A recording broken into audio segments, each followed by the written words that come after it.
Hey everyone, this is our review for the test tomorrow. We're going to try and get through this and hopefully be ready for our test. Here we go. All right, so for numbers 1 and 2, translate the expression with rational exponents into a radical expression. Note we are not going to be simplifying here, just rewriting. So I have power over root, which means I put x in the radical. My root goes right in front and the exponent or the power there. You can also do this as a root, fourth root, there we go, to the third power. That was a little messy. Let's see if we can fix that. One more time here. To the third power with the exponent like so. Either way is correct. On to number 2. Again, power over root. So on this one, when we go to put it into our radical, we want to make sure we keep track of that negative. It's inside with the 64, so I'm going to put it inside with the 64. I'm also going to keep those parentheses because when I put my power and my root here, here's my root and my power, I want to make sure I know I'm squaring negative 64, not squaring just the 64. So I want to make sure I do it that way.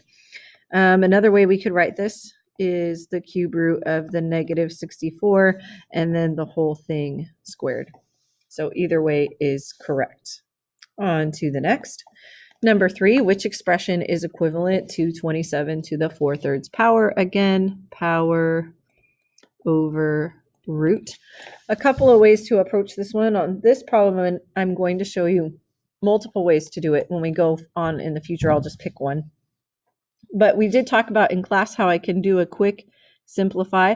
The cube root of 27 is 3 and keep the exponent. So I have 3 to the 4th, which is 81. That's one way, 81. Another way is that I could rewrite this as a radical. So I could do the cube root of 27 to the 4th this way.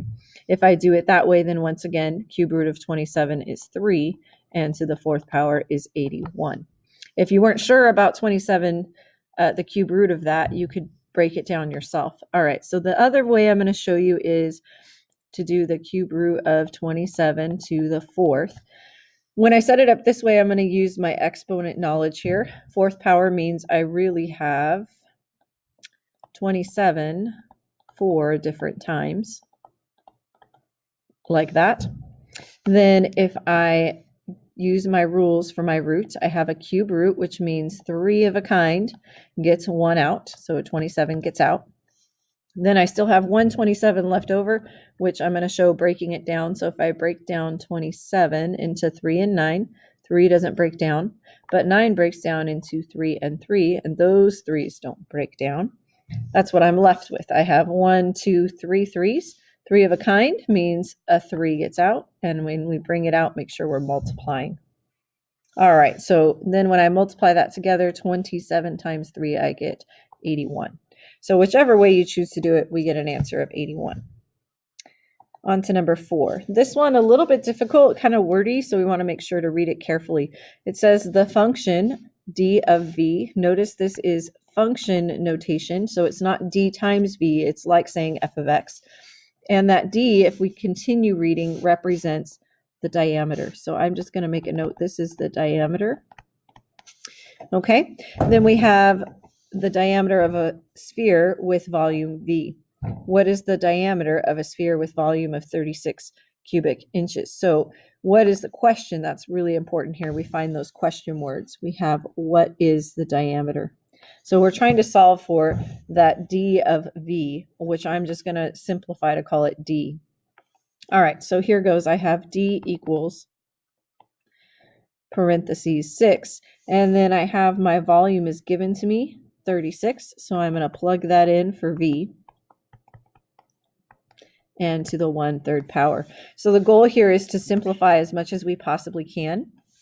So from there, I could do 6 times 36 would give me 216 to the 1/3. Then using our exponent properties, I would do 216 to the 1/3 over pi to the 1/3. That would be distributing to the top and to the bottom. All right, from there, I might rewrite these as radicals just to, whoopsie, let's go back to where we were. There we go.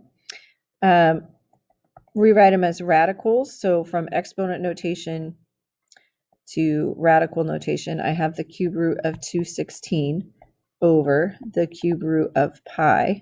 Then I can use actually the information I had back in the first step where 216 came from doing 6 times 36. So actually I'm going to write that over here. Well, a little nicer here. Let's see. Let's go back and write it over here. Okay, so I'm going to do 216. If I break that down, I can use the numbers that we multiplied in the first place, 6 and 36. 6 I could break down, but really if I look at this 36, I know that that's 6 times 6, and I'm looking for 3 of a kind. So that's really convenient. I have 1, 2, 3 6s. So I can simplify this to the cube root of 216 is 6 over the cube root of pi. All right, from there, it looks like a pretty good answer. Excuse me. But we don't see that in any of our choices. We kind of have that in answer choice A, maybe a little bit. It kind of looks like answer choice C, but without a fraction. So the issue here is that we need to do something called rationalize the denominator. And I might even make a note up here. We're going to rationalize. If I could spell rationalize the denominator, that would be great. All right, so we're going to rationalize the denominator, which I can't spell denominator. Wow, that's sad.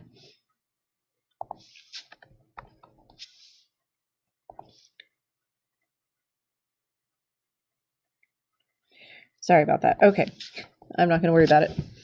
Okay, moving on. Rationalize the denominator. So what I want to do with that is the shorthand for that is that we want no roots in the denominator. No roots in the denominator. So the issue that I have on this particular question is that I have a cube root in the denominator. So what I'm going to do is I'm going to use a strategy we learned in section 11.2 in our notes about rationalizing. So when I rationalize, I'm going to be multiplying by the same matchy root that I have in my denominator, that cube root. And I need to end up with no root in the denominator. The way I do that is to match my exponent with my pi with the root number. So right now I have pi to the first. So I need to make it so I have pi to the third. So what I do here is using the exponent property that says when I multiply like bases, I'm going to add the exponent. So 1 plus 2 is going to give me 3. So that's what I'm looking to do is match the exponent to the root. And if I multiply by that on the bottom, I have to do that on the top. Move up here. Let's see what we get. So I have d equals 6 times the cube root of pi squared. In the denominator, I have the cube root of pi cubed. So what happens to those power and root when they match up? They cancel out. Or if you're not sure, you could write it as an exponent. Let's write that correctly, as 3 over 3, like so. Either way that you think about it, canceling or writing it as an exponent, you see that it turns into a 1 or the root disappears. So let's go back to the slide we're on. Here we go. So on this one, we would end up with d equals 6 times the cube root of pi squared all over pi, which is answer choice B. On to numbers 5 and 6. We're going to translate the radical expression into an expression with rational exponents. So we're doing the reverse of numbers 1 and 2. Quick reminder, when you see a blank root, doesn't have a number, remember that is a square root. So I'm going to do power and root. When I change that into an exponent, that's power over root. So n to the 7 over 2. Okay, I don't like that. We're going to fix that too. It's not pretty. Okay, then the next one over here.